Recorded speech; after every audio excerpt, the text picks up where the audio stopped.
They found her body in a shallow grave near the old quarry, still wearing the red gown she was so proud of. The same gown she wore when she laughed at her boyfriend for being too broke to take her out for Valentine's Day.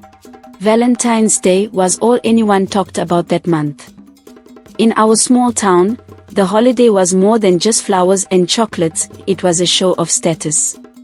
Women paraded gifts they received, from handbags to phones, as proof of their market value. Men, on the other hand, either went broke trying to impress their girlfriends or avoided the holiday entirely, knowing they couldn't compete with the flashy boys who came into town in their big cars. Valentine's Day was the most anticipated event of the year in our small town. From the beginning of February, you could feel the energy shift. The markets buzzed with women shopping for the perfect red dresses and men haggling for perfumes, chocolates, or anything that could make their girlfriend smile, or, more importantly, brag. It wasn't just a day of love, it was a day of judgment. Everyone watched to see who got what, and the size of the gift often determined the size of your respect.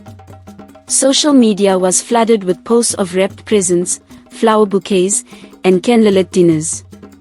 If you didn't post something, people assumed you were either single or dating someone who couldn't afford to celebrate you properly. Women whispered excitedly in salons about what they expected. "If he doesn't get me an iPhone, I'm done with him," one girl said as her nails were painted bright red. "This is 2025, not 2005. I can't manage a man who doesn't know how to treat me right." The men weren't left out either, but for them, it was a stressful time. Those with money reveled in the competition, each one trying to outdo the other. "I'm taking her to Abuja for the weekend," one guy bragged to his friends, slapping wads of cash on the table at a bar.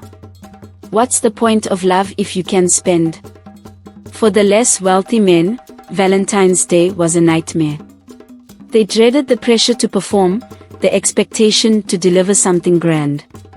Many quietly avoided their girlfriends in the days leading up to the holiday, knowing they couldn't meet the sky-high standards. Some even broke up temporarily, using flimsy excuses to dodge the holiday entirely. But the real focus of the day was on the big boys, the men who rolled into town in flashy cars, wearing designer clothes and gold watches that glinted in the sun.